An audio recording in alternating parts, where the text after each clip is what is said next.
Hola, bienvenidos a todos al curso de enfermedades y zoonosis. Mi nombre es María Elena Paredes Martínez, soy médico veterinario zootecnista, maestra en ciencias genómicas y estudiante de doctorado en genética y biología molecular. He trabajado en investigaciones de enfermedades de importancia veterinaria, en mi maestría con la babesiosis bovina, que es una enfermedad parasitaria con riesgo de ser zoonótica, y actualmente con el virus del síndrome del ojo azul que afecta a los cerdos, y esta es una enfermedad endémica en nuestro país. Y pues espero que el tema les guste. Traté de resumirlo en 4 temas pues breves, porque hablar de enfermedades y zoonosis da muchísimo para platicar y es un tema muy extenso, entonces me parece difícil abarcarlo en 55 minutos, pero vamos a entrar en el tema, ¿no? Entonces vamos a platicar de qué es salud y qué es enfermedad, los pasos para identificar que hay una enfermedad, qué se hace cuando ya se identifica la presencia de una enfermedad, ya sea en un individuo o ya sea en toda una población, ¿no? También vamos a ver los tipos de enfermedades que hay, más que nada cómo se clasifican de acuerdo a su duración, a su distribución, a qué causa la enfermedad y el daño que causa. Y vamos a hablar de las zoonosis que están muy de moda ahora y con esto de la pandemia. Vamos a hablar de términos como enfermedades emergentes y reemergentes, qué zoonosis hemos detectado en México y pues quiénes son los encargados de monitorear las enfermedades, la zoonosis, qué es la vigilancia epidemiológica y pues diferentes estrategias que se han planteado en México para tratar de pues enfrentar las diferentes enfermedades que se han detectado en la población. Entonces, primero, pues, ¿qué es salud? Entonces, salud es un término que se ha ido modificando. Actualmente, salud se define como el completo estado de bienestar físico, mental y social. Ya no solamente se enfoca a decir un individuo sano es el que no tiene una enfermedad, ¿no?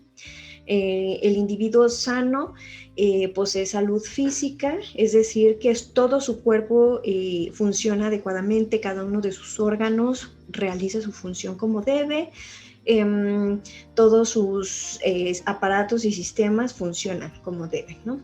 El individuo también sano tiene salud mental, es decir, que es capaz de mantener un equilibrio entre su yo personal y su entorno, y pues es capaz de desenvolverse en este entorno, ¿no?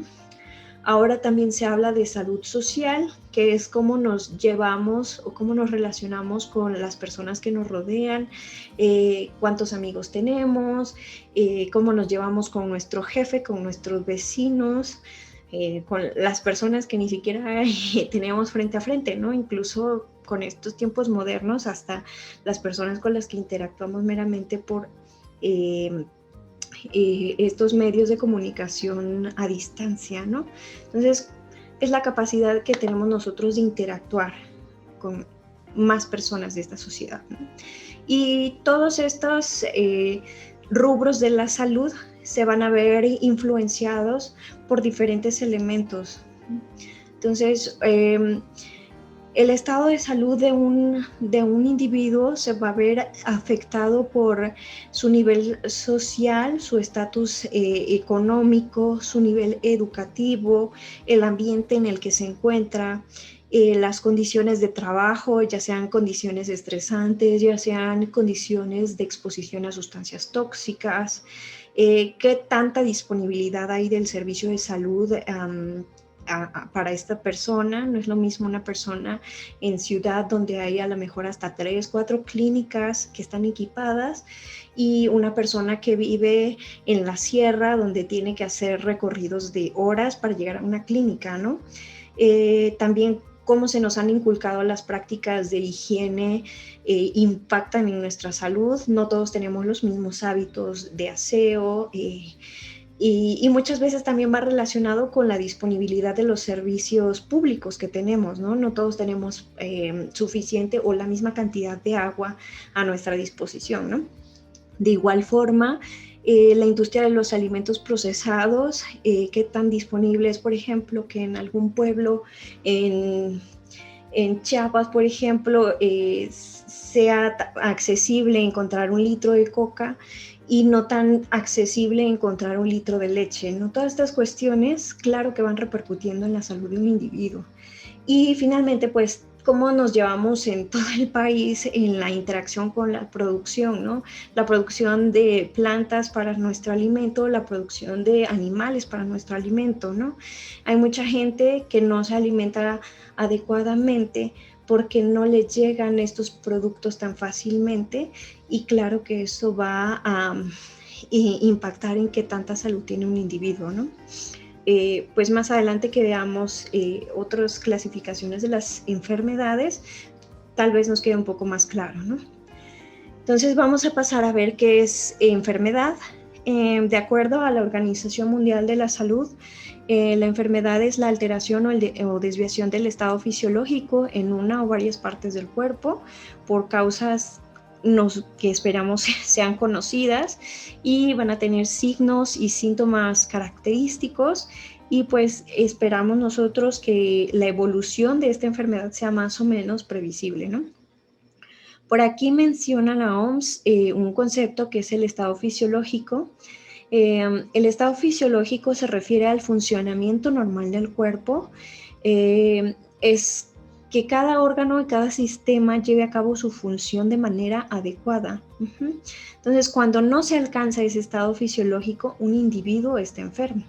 En otras palabras, o palabras más sencillas, es cuando el organismo, ya sea un humano, un animal, una planta, se deteriora y ese deterioro implica que haya un debilitamiento general del individuo, ¿no? Entonces podemos nosotros imaginar que a lo mejor un enfermo tiene una disminución anormal en la función de algún órgano, ¿no? Tal vez su hígado no está funcionando de manera normal o tal vez uno de sus riñones ha dejado de funcionar, ¿no? Todo esto va a tener repercusiones, claro que sí. Otra forma en la que se pueden entender que un individuo está enfermo es cuando algún mecanismo del cuerpo no se puede llevar a cabo. Entiéndanse como mecanismo pues todas las funciones, ¿no? A lo mejor la que nos viene a la mente es la capacidad de procesar el azúcar. Entonces nosotros sabemos que necesitamos insulina para poder transportar el azúcar que está disponible en el torrente sanguíneo al interior de la célula y que sea utilizada. Y cuando una persona no tiene suficiente insulina, no puede transportar precisamente este azúcar y no puede ser utilizada, se acumula en torrente sanguíneo y esto va a tener repercusiones, ¿no? Entonces, esto es lo que a grosso modo se refiere como a enfermedad, ¿no? Entonces, bueno, ¿cómo voy a identificar que hay una enfermedad? Pues primero es cuando aparecen los primeros signos, los primeros malestares, ¿no? A lo mejor hoy amanezco y me siento mal, pero todavía no es algo como que me preocupe, ¿no? Creo que a lo mejor es cualquier cosita y solo va a pasar. Sin embargo, si lo que siento que son los síntomas o lo que veo en algún animal o en algún niño, por ejemplo, persiste o se va agravando, es cuando ya soy consciente de que se está desarrollando una enfermedad y entonces es cuando decido que algo no está bien y necesito buscar orientación con un especialista, ¿no? Entonces, cuando yo llego al especialista, que va a ser, pues si voy yo, voy a ir al médico, si voy a llevar a un niño, voy a ir con un pediatra, o si voy a llevar a un animalito, una mascota, a un especialista va a ser el médico veterinario. Y el primer acercamiento de este especialista con nosotros va a ser armar una historia clínica. La historia clínica lo que consiste es en un breve cuestionario para tratar de identificar cuál es el problema. donde te preguntan, ¿no? ¿Qué lo trae a consulta? ¿Desde cuándo se siente así? ¿Qué otro cambio ha notado? Este tipo de preguntas. Además de lo que el médico puede recuperar de esta entrevista, él va a realizar una revisión física para ver el aspecto general del individuo, la talla, el peso, algunas constantes fisiológicas como la temperatura, frecuencia cardíaca, respiratoria, todas estas cuestiones que se pueden alterar cuando hay alguna enfermedad. Es entonces también cuando nos escuchan, por ejemplo, si yo me quejo de alguna cuestión respiratoria, toman su estetoscopio y escuchan mi respiración, o si me quejo de algún dolor en la cavidad abdominal, van y tocan, hacen presión en diferentes zonas para identificar si hay algo o percibir si hay algo anormal. El médico, además, realiza pruebas complementarias que lo puedan ayudar a distinguir entre varios posibles escenarios de enfermedad, ¿no? Entonces, realizan las pruebas complementarias, que pueden ser estudios de sangre, análisis de orina, alguna radiografía, algún ultrasonido, o cuando ya sospechan de alguna posible causa, nos mandan a hacer pruebas ya más específicas, que son las que hemos escuchado como las ELISAs, los PCRs, que ya van dirigidos a identificar un patógeno o una causa en específica. Entonces, ya cuando se identifica la presencia de una enfermedad, ¿qué es lo que procede? Pues el médico va a emitir un diagnóstico, tal vez hasta nos pueda dar un pronóstico y pues siempre nos va a dar un tratamiento, ¿no? Entonces, ¿qué es un diagnóstico? Pues el diagnóstico con base en los conocimientos que él aprendió durante su carrera y más aparte lo que ha aprendido en la experiencia médica, nos va a decir tu padecimiento es este, ¿no? Acá en tu receta te va a poner, por ejemplo, en este caso dice, ¿no? Diagnóstico una faringoamigdalitis, ¿no? Y nos va a dar un pronóstico. El pronóstico nos va a decir qué se espera del curso de la enfermedad, ¿no? Que sea favorable, sí, una enfermedad en donde un individuo se va a recuperar al 100% y no va a tener complicaciones, es un pronóstico favorable, ¿no? Un pronóstico desfavorable es cuando las estadísticas nos dicen que la mayoría de los pacientes tienen complicaciones severas o terminan en deceso. Y tenemos estos pronósticos reservados donde el médico no sabe con exactitud hacia dónde puede evolucionar la enfermedad, ¿no? Entonces, pues tendría que observarse más el procedimiento, darle más seguimiento a la enfermedad y hasta entonces no se puede determinar, ¿no?, qué es lo que va a pasar. El tratamiento, pues son la serie de pasos para lograr que el paciente recupere el estado de salud. Pueden ser medicamentos, pueden ser cambios de hábitos o cambios ambientales que nos pueden sugerir los médicos, ¿no? Todo esto con el objetivo de recuperar el estado de salud. Esto es cuando es a nivel de individuo. Cuando es a nivel de muchos individuos que llegan al consultorio médico y detectamos ahí que ya son varios pacientes los que están acudiendo a buscar orientación con respecto a un problema, entonces ya comenzamos a hablar de lo que es la epidemiología. Y la epidemiología para lo que nos va a servir es para detectar cuáles son los grupos afectados y así poder plantear estrategias de prevención o de control de la enfermedad. Las de prevención van a ser todas las acciones que se llevan a cabo antes, que son, por ejemplo, toda esta cuestión de mantente activo, aliméntate sanamente, revísate regularmente, ten al día tus vacunaciones, toma la cantidad adecuada de agua, descansa el tiempo necesario, ¿no? Todo lo que puede llevarte a tener un estado de salud adecuado. Estos son elementos que se llevan a cabo antes de que se presente la enfermedad. Los que se llevan a cabo ya que se tiene la enfermedad son los de control y pues son estos que nos dicen, ¿no? De pues si tienes obesidad hay que adelgazar, si tienes diabetes hay que controlar la glucosa en sangre, hay que comer sanamente, si es necesario internar al paciente hay que internarlo y darle su tratamiento. Entonces estas son las medidas de control. Ahora vamos a pasar a ver cuántos son los tipos de enfermedades que hay, y por tipos, pues más que nada es a las clasificaciones, referirnos a las clasificaciones que se les han dado. Tenemos lo que son las enfermedades por su duración. Nosotros hemos escuchado que hay enfermedades agudas, que son las que duran muy poco y el individuo se recupera relativamente rápido. Tenemos las enfermedades subagudas, que son cuando ya se complica un poco la enfermedad y no es tan fácil la recuperación. Y tenemos las enfermedades crónicas, que son las que duran muchísimo tiempo, se necesita más tratamiento, se necesita más control para llegar a tener la recuperación, o en algunos casos llegan a ser permanentes, ¿no? No siempre. Entonces, como ejemplo, tenemos para una enfermedad aguda el resfriado común, ¿no? Uno se enferma unos 3, 5 días y después está bien. Una enfermedad subaguda puede ser toda aquella que se complica. Por ejemplo, las artritis bacterianas normalmente son secuela de alguna primera infección y pues tienden a durar más de un mes, o son enfermedades como más complicadas. Y las crónicas pues son estas que tienen que ver ya con la edad y todas estas situaciones degenerativas, ¿no? A lo mejor el Alzheimer es un padecimiento crónico, por decir un ejemplo. Tenemos las enfermedades, cómo se clasifican de acuerdo a su distribución.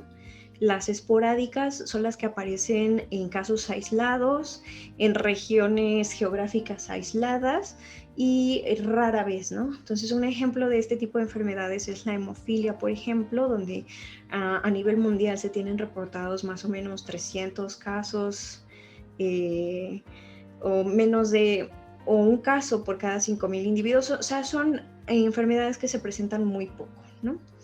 Tenemos las enfermedades que son endémicas, que son las que en una región específica se presentan de manera constante. Entonces, yo les había mencionado que yo trabajo con el virus del síndrome del ojo azul, que afecta a los cerdos. Esta es una enfermedad que solamente está presente en México, no se ha reportado en ningún otro país del mundo, y desde que se descubrió en 1980 ha estado presente en la población de cerdos y tiene brotes esporádicos, ¿no? Tenemos otras enfermedades endémicas en nuestro país, que son, por ejemplo, el paludismo o el dengue, que están presentes en todas estas zonas tropicales donde viven los vectores transmisores, que son los mosquitos. Y pues estas zonas siempre tienen la presencia del mosquito, siempre tienen la presencia de la enfermedad, ¿no? También tenemos las epidemias. Las epidemias es cuando se rebasa la cantidad de casos esperados en una zona particular. Y un ejemplo de este tipo de enfermedades fue, por ejemplo, el brote de influenza que hubo en México en 2009. No se esperaba en ningún lado del mundo, fue un caso excepcional, el brote de influenza H1N1. Y pues cada caso que se presentó en ese momento pues fue no esperado, y la zona fue delimitada, ¿no? Fue México solamente. Para casos como la pandemia, los casos rebasan la cantidad esperada de enfermedad, y las regiones donde se distribuye pueden ser extensas, ¿no? Puede ser varios países o un continente completo, o incluso puede ser mundial, ¿no? Entonces, los ejemplos de pandemia que tenemos son el VIH y pues actualmente el COVID-19, ¿no? Entonces, el VIH, como ya tiene mucho tiempo presente, ya se está hablando de no tratarlo como enfermedad pandémica, sino ya denominarla enfermedad endémica, porque ya ha estado presente y ha sido constante en todo el mundo, ¿no? En cambio, el COVID, pues nada más lleva un año presente, y pues todavía todos los casos que se presentan son inesperados, ¿no? Otra de las clasificaciones que hay para las enfermedades es la clasificación de las de acuerdo a la etiopatogenia. Etiopatogenia lo que significa es, etio se refiere a la parte del agente causal, ¿no? ¿Qué es lo que provoca la enfermedad? Y patogenia se refiere al daño que causa en el individuo. Entonces, enfermedades por su causa y el daño que generan, ¿no? Dentro de estas vamos a encontrar la subclasificación de enfermedades no infecciosas y enfermedades infecciosas. Las no infecciosas no se contagian, pueden ser del individuo o pueden ser por causa ambiental, por una causa externa, ¿no? Las que son del individuo son las endógenas, es cuando falla algún órgano, algún sistema. Las causas exógenas pueden ser cuando una sustancia química es el agente causal, cuando una cuestión ambiental es el agente causal. Hablando de enfermedades que sí son infecciosas, las enfermedades infecciosas siempre van a ser causadas por microorganismos y pues estos siempre van a ser externos al cuerpo. Pueden ser virus, bacterias, hongos, parásitos internos o externos. Y por ahí recientemente ya se maneja un agente infeccioso que se llaman priones. Los priones son proteínas que son capaces de transmitirse o contagiarse entre individuos y provocan enfermedad. Más adelante les voy a mencionar un ejemplo de una de ellas. Entonces, ahorita les voy a mencionar ejemplos de enfermedades no infecciosas de causa interna, es decir, endógenas, ¿no? Nosotros podemos hablar de enfermedades genéticas. Estas siempre van a estar dadas por alguna mutación en el material genético, alguna variación en el material genético del individuo. Puede ser un cambio de una sola base en el genoma, puede ser por la falta o el exceso de un cromosoma completo o incluso nada más por la falta, alteración de un gen, ¿no? Entonces, algunas de las enfermedades que se han relacionado, que se dice que son genéticas, son algunos tipos de cánceres de mama que son hereditarios, son genéticos. En caso de las trisomías de cromosomas, tenemos por ejemplo el síndrome de Down, que también es una enfermedad bastante conocida. Y tenemos, por ejemplo, para algún defecto en algún gen, manifestaciones como el albinismo, por ejemplo, ¿no? Tenemos las enfermedades metabólicas, que es cuando una vía de funcionamiento se ve afectada, ¿no? Un ejemplo podría ser la fenilcetonuria. La fenilcetonuria se da cuando hay un aminoácido que es la fenilalanina, que se usa como precursor para otro aminoácido, y cuando no hay el material para procesar la fenilalanina, que es la falta de una enzima, la fenilalanina se acumula en el torrente sanguíneo y esto puede dañar el sistema nervioso de un individuo, ¿no? Tenemos las enfermedades autoinmunes, y sabemos nosotros que el sistema inmune es el responsable de protegernos contra todos los agentes que nos causan enfermedad, los agentes extraños. Pero cuando este sistema inmune falla, se desconoce al organismo propio, el cuerpo propio se desconoce y más bien se reconoce como extraño y se comienza a atacar, ¿no? Tenemos enfermedades aquí como el lupus eritematoso, la psoriasis, la artritis reumatoide, ¿no? Tenemos las enfermedades endocrinas, que es cuando nuestras glándulas no funcionan de manera adecuada y nos provocan o un aumento o una disminución en la producción de alguna hormona y eso nos va a traer una enfermedad, ¿no? Por ejemplo, la diabetes mellitus, no hay suficiente producción de insulina, el hipotiroidismo o el hipertiroidismo también nos provocan o sobreproducción de hormonas o disminución de hormonas y también nos provocan una enfermedad, ¿no? Actualmente también ya hablamos de las enfermedades mentales, que es cuando no se razona adecuadamente, nuestro comportamiento se altera o ya no tenemos esta capacidad de identificar la realidad de la fantasía o las emociones y pues nos afectan, ¿no? Entonces aquí podemos ver las demencias, la depresión, autismo, esquizofrenia. Tenemos las enfermedades infecciosas exógenas.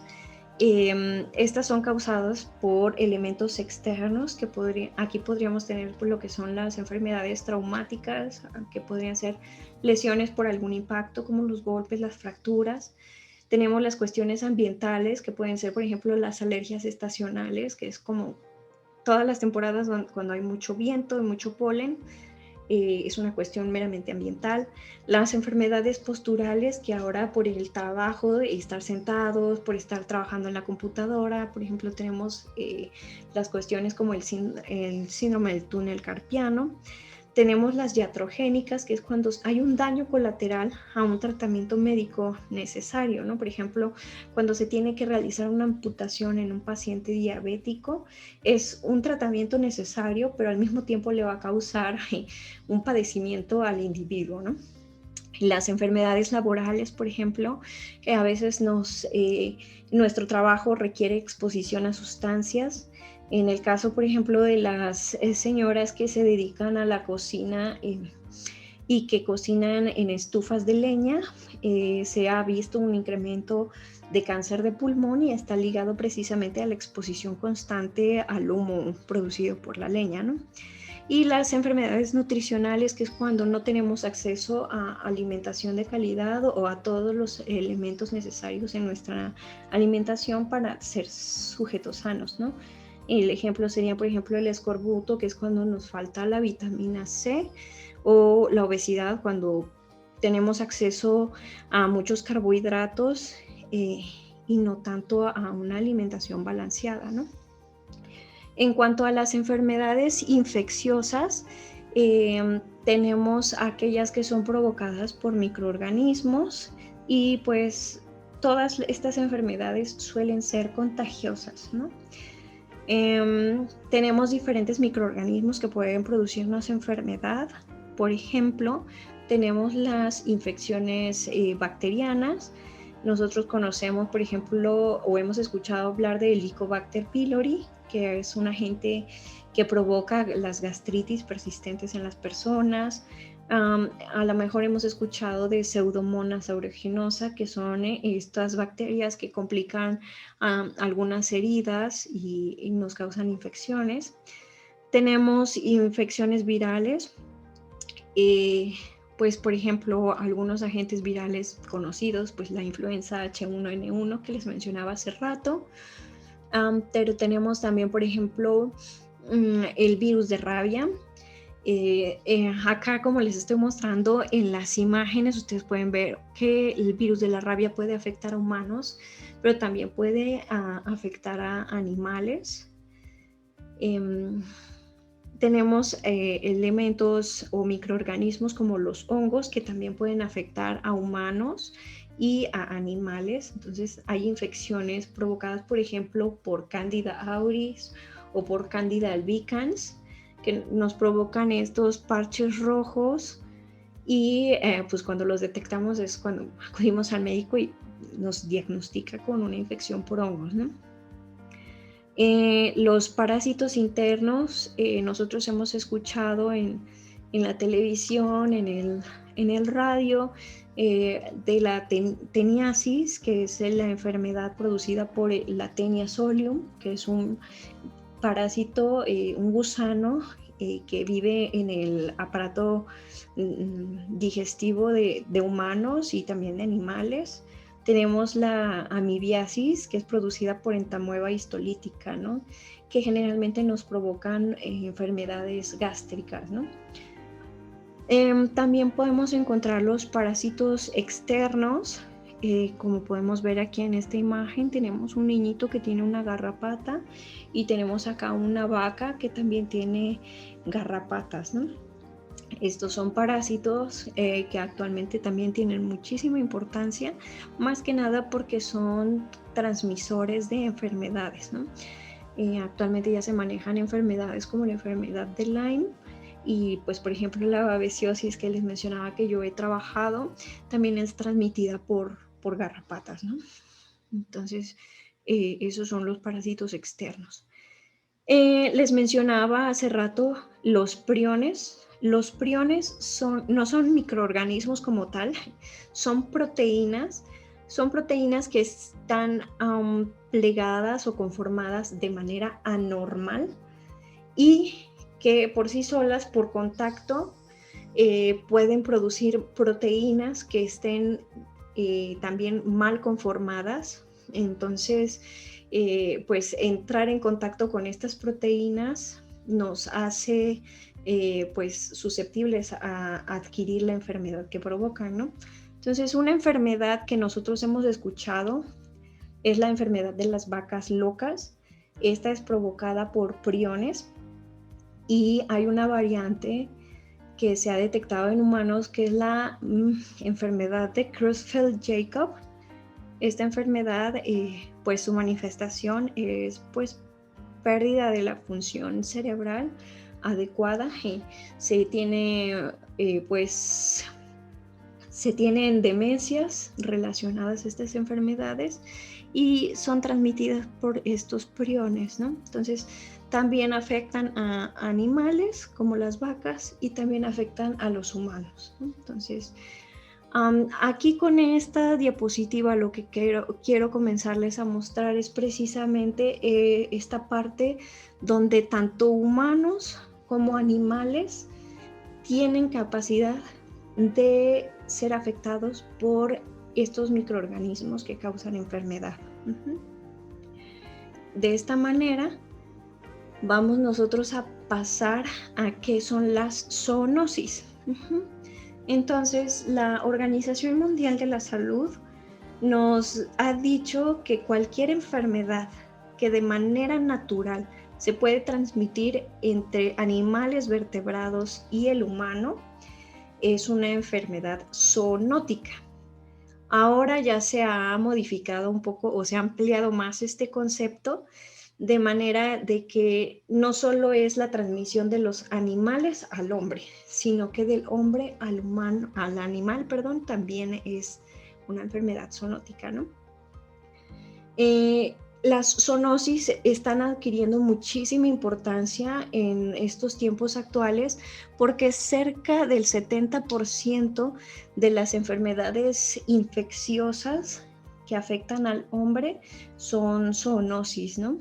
De acuerdo a lo que se ha reportado por la OMS, ¿no? Entonces, estos conceptos ya han adquirido tal importancia que ahora todos los elementos que se involucran en el manejo de la prevención y el control de enfermedades, que son, por ejemplo, la Organización Mundial de la Salud, la CDC en Estados Unidos, que es los Centros de Control de Enfermedades y Prevención de Enfermedades, o la Organización Mundial de Sanidad Animal, que es la OIE, o la FAO, que es la Organización para la Agricultura y la Alimentación de las Naciones Unidas. Todos estos organismos ya hablan de un concepto muy importante que es una salud. Incluso ya existe un organismo, la Comisión de una Salud, que nos dicen que todos los miembros de nuestro ambiente deben estar sanos, ¿no? Los animales, los humanos, nuestros alimentos o las plantas, ¿no? Solo así vamos a evitar que haya mayor propagación de la zoonosis o que se compliquen las situaciones derivadas de la zoonosis, ¿no? Entonces, las enfermedades que se pueden transmitir de humanos a animales o de animales al humano, pues son las enfermedades zoonóticas, ¿no? Eso es muy importante que quede claro. Y pues bueno, ¿cómo podemos nosotros clasificar las zoonosis? Pues de acuerdo a su transmisión, ¿no? Tenemos las zoonosis que se pueden transmitir de manera directa, mediante el contacto entre los animales y los humanos, ya sea por situación laboral, como los médicos veterinarios son personas muy expuestas y muy predispuestas a sufrir de la zoonosis, ¿no?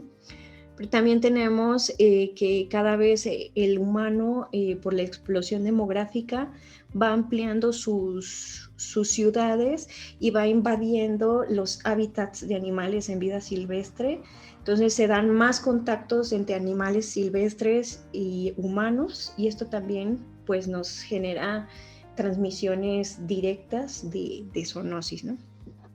Tenemos la transmisión que se da por alimentos. Hay alimentos como los alimentos pues crudos, aquí les puse el ejemplo del sushi, pero tenemos otros alimentos que nos pueden transmitir enfermedades, ¿no? Precisamente la cisticercosis es transmitida por los huevecillos de la tenia que nosotros podemos ingerir en verduras o vegetales mal lavados, ¿no? Y tenemos la transmisión directa por ataque, ¿no? Cuando, por ejemplo, tenemos acá un perrito a lo mejor rabioso, ataca a un individuo sano y pues se da la transmisión de la enfermedad. Si ataca a un humano, sería una zoonosis. Y tenemos la transmisión indirecta, que es a través de vectores. Los vectores son los que van a servir para transportar la enfermedad, ¿no? Entonces tenemos la enfermedad, por ejemplo, la malaria. La malaria se puede transmitir de un humano a otro por la picadura de un mosquito. También tenemos otras enfermedades como la del virus Hanta, que es el ratón el que tiene el virus y un vector lo transmite al humano, ¿no? Y aquí también está, por ejemplo, la babesiosis que yo les mencionaba. La babesiosis afecta normalmente al ganado o a los animales y incidentalmente al hombre, y eso es porque pues en esta interacción, ¿no? Donde un humano, por ejemplo, que cría vacas, está en el mismo medio y está expuesto a las mismas garrapatas, y pues las garrapatas pueden transmitir la babesiosis de un bovino a un humano, ¿no? Entonces esas son las condiciones de transmisión indirecta para las zoonosis. Los términos de enfermedad emergente y reemergente, pues enfermedad emergente se refiere a cuando un patógeno ya existía y cambia su espectro de hospederos, los vectores, la patogenicidad o la cepa, ¿no? Entonces, pues enfermedades emergentes pues serían la influenza A o la influenza también la H1N1 que hubo en México. Tenemos el SARS-CoV-2, el COVID. Era una enfermedad que quizás estaba presente en los murciélagos, cambió sus hospederos, ahora son los humanos y pues pudo proliferar, ¿no? O el chikungunya, por ejemplo, que a lo mejor estaba ya presente en otros animales allá en el Caribe y que logró pasar al humano y proliferar y pues está bien, ¿no? El VIH, que también se cree que se originó a lo mejor en un homínido, en un chimpancé, en un animal y saltó al humano, se adaptó y pudo proliferar, ¿no? Ahora de enfermedades reemergentes es cuando hay una infección conocida que a lo mejor ya estaba controlada y que hubo un elemento por ahí que facilitó que esta enfermedad se volviera a presentar o que volvieran a aumentar los casos de esta enfermedad, ¿no?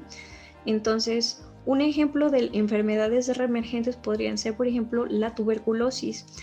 La tuberculosis es una enfermedad que ha estado presente desde hace muchos años. Se ha estudiado el agente causal, que es una bacteria, la Mycobacterium, y pues es una enfermedad contra la cual existe tratamiento. Sin embargo, la pandemia por VIH hizo que muchas personas padecieran del síndrome de inmunodeficiencia adquirida, el SIDA. Su sistema inmune está inmunocomprometido, o es decir, no funciona o funciona a muy bajas cantidades. Y entonces muchas personas comenzaron a manifestar la tuberculosis que tenían latente o infectarse de tuberculosis, ¿no? Entonces, la tuberculosis se tenía controlada, pero la aparición del SIDA hizo que esta enfermedad repuntara, ¿no? Que emergiera. Aquí en enfermedades reemergentes también podemos ver que se encuentran todas las enfermedades que son resistentes a antibióticos y que pues están aumentando los casos porque ahora ya damos nuestro tratamiento con antibióticos y la enfermedad no se puede controlar, ¿no? Entonces tenemos un individuo enfermo que está contagiando a otros enfermos y los casos aumentan, ¿no? ¿Qué zoonosis se tienen detectadas en México? Pues todas aquellas que son transmitidas por garrapatas, por mosquitos, están consideradas, por ejemplo, la leptospirosis, la rickettsiosis, la babeciosis. Tenemos enfermedades virales como la rabia, el virus del oeste del Nilo, la influencia aviar, en este momento el COVID, la enfermedad de Newcastle, también son enfermedades que afectan principalmente a los animales domésticos, pero también saltan incidentalmente al hombre, ¿no? Y pues quienes monitorean la presencia y el control de enfermedades en nuestro país, pues tenemos al mecanismo principal, que es la Secretaría de Salud, que es la que tiene todos estos sistemas, el Sistema Nacional de Vigilancia Epidemiológica. Tenemos la SENASICA, que es el Servicio Nacional de Sanidad, Inocuidad y Calidad Agroalimentaria, y lo que hacen estos organismos es que montan lo que se llama vigilancia epidemiológica, que lo que va a hacer es que se recolecte información sobre problemas específicos de salud y esta información pueda ser utilizada para desarrollar estrategias para prevenir la enfermedad o para controlar o disminuir los daños que se están teniendo por una enfermedad, ¿no? Entonces, pues en México tiene este Sistema Nacional de Vigilancia Epidemiológica, que lo que permite es recabar pues todas las muertes que se detectan, los casos de enfermedades transmisibles, los casos de enfermedades emergentes y reemergentes, y pues los padecimientos que puedan pues ser de importancia en la salud pública, ¿no?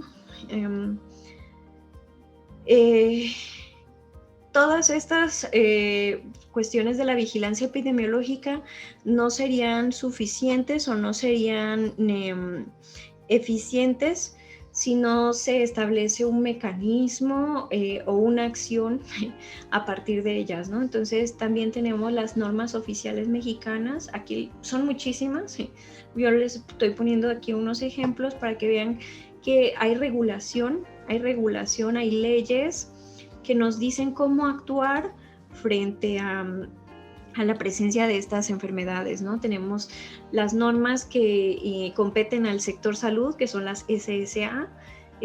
Por ejemplo, tenemos para la vigilancia epidemiológica, tenemos para la vigilancia epidemiológica, promoción, prevención y control de enfermedades transmitidas por vectores, que creemos que son las que se transmiten por garrapatas, mosquitos, etcétera. Tenemos las normas que competen a la medicina veterinaria, que son, por ejemplo, la campaña nacional contra la brucelosis en los animales. Y hay muchísimas campañas, ¿no? Tenemos, por ejemplo, la campaña para la prevención y el control de la rabia humana a través de perros y gatos. Entonces, tenemos la campaña de vacunación. Tenemos también que se llevan a cabo manuales que nos dictaminan cómo vamos a reaccionar frente a la presencia de ciertas enfermedades. Por ejemplo, este es el manual para saber cómo vamos a actuar frente a la presencia de vectores que son transmisores de enfermedades, ¿no? Tenemos las campañas que nosotros estamos súper acostumbrados en México a pues esta cuestión de la campaña, bueno, la vacunación, que es una manera de prevención. En México tenemos un esquema de vacunación gratuito provisto por nuestro gobierno. Desde que somos pequeños tenemos acceso a vacunas como la BCG, hepatitis B, tenemos vacunas contra rotavirus, contra neumococos, influenza. Entonces, en nuestro país se nos ofrecen bastantes medidas de prevención de enfermedades. Y también tenemos las campañas públicas, ¿no? Las que tratan de informar a las personas, por ejemplo, sobre padecimientos específicos como son la diabetes.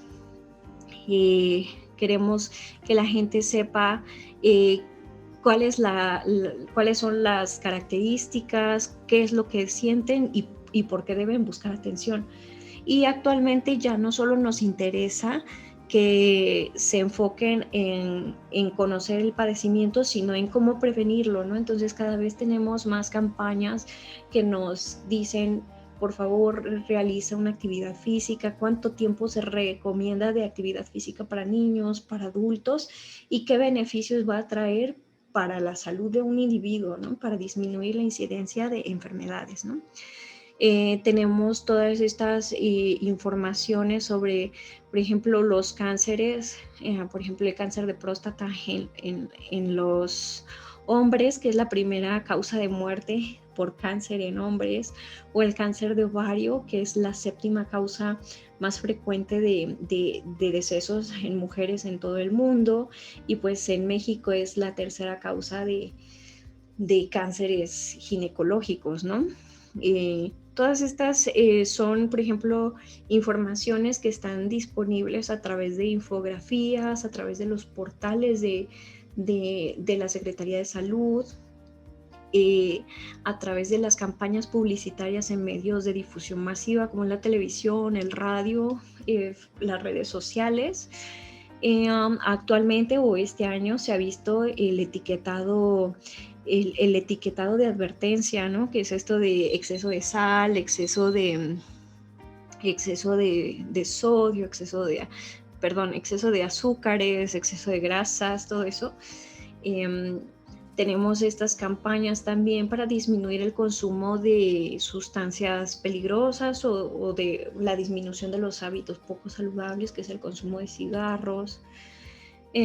Todas estas son cuestiones, pues se las dije muy por encimita, pero detrás de toda esta cuestión del estudio y la vigilancia epidemiológica de las enfermedades, pues hay un gran equipo de trabajo. Los responsables de participar en toda esta cuestión de la vigilancia epidemiológica, pues es en conjunto los médicos humanos con los médicos veterinarios. Por ahí entran en participación los biólogos que están al tanto de todas estas interacciones nuevas entre animales silvestres y humanos.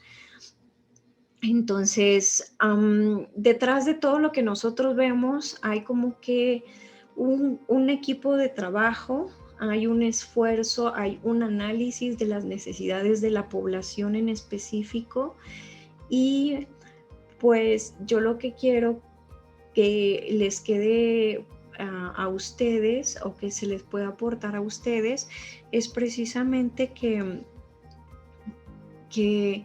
sí se llevan a cabo acciones, ¿no? Y a lo mejor a veces nos parecen pocas, nos parecen no suficientes, pero implican muchas cosas, realizar una norma, realizar una campaña y pues tratar de crear conciencia en la población para que se vacunen adecuadamente, para que tengan una vida sana, para todas estas cosas, ¿no? Entonces, pues eso es todo lo que yo tengo de mi parte. Espero pues haberles pues ampliado un poco el panorama en todo esto de las enfermedades. Les digo, son muchísimas, existe muchísimo material para platicar. Pues les dejo mi correo para cualquier duda, que es lotowader@gmail.com. Y pues acá les dejo la tarea, que es responder a las preguntas que les estoy presentando. Se las voy a pedir que me las manden en un documento de Word y me las envíen por correo electrónico. Entonces, la primera es: ¿qué hace el médico para poder determinar qué enfermedad se padece? ¿Qué diferencias hay entre signo y síntoma? ¿Cuál es una enfermedad aguda? La fenilcetonuria es una enfermedad crónica. Entonces, como capciosa. Una enfermedad pandémica se puede volver una enfermedad endémica. ¿Cómo se pueden transmitir las zoonosis? ¿Qué profesiones están involucradas en la vigilancia epidemiológica? y pues mencionen algunas de las medidas que se llevan a cabo en México para prevenir las enfermedades, ya sean zoonóticas o enfermedades que estén presentes. Y finalmente que entren a una de las páginas, ya sea de la Secretaría de Salud o de Senacica, busquen una infografía de una enfermedad zoonótica presente en México, me pongan la captura de pantalla en el archivo de Word y describan cuál es el agente causal, el microorganismo que la provoca, el hospedero habitual de este microorganismo y los signos que provoca la enfermedad, ¿no? Esto es pues para fomentar el uso de las herramientas que tenemos en Internet. Finalmente, pues tenemos la información en páginas como por ejemplo la de la Senacica, hay información sobre las enfermedades y sobre las campañas que se están llevando a cabo en nuestro país. Y por ejemplo, acá les estoy mostrando la página de la Senacica, ustedes pueden entrar y pueden ver infografías, por ejemplo, sobre la rabia en el sector pecuario, infografías de sanidad animal, donde ustedes pueden aquí ver qué acciones lleva a cabo México para contrarrestar ciertas problemáticas que nosotros tenemos. Y pues, por ejemplo, acá está, ¿no? Una enfermedad que yo encontré acá en Senacica es, por ejemplo, la peste porcina africana, y pues nos muestra, ¿no? Aquí qué signos está ocasionando esta enfermedad, a qué hospederos afecta, es una enfermedad viral, ¿no? Entonces, pues de tarea ustedes entren ya sea al portal de Senacica o al de la Secretaría de Salud y busquen esta información.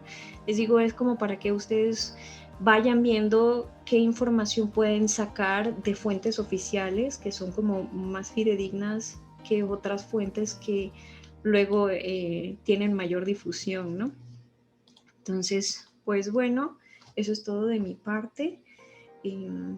Pues ya saben, para cualquier cosa, el correo electrónico o el teléfono que les dejé con los chicos de Ciencia Virtual. Y pues muchas gracias por su atención.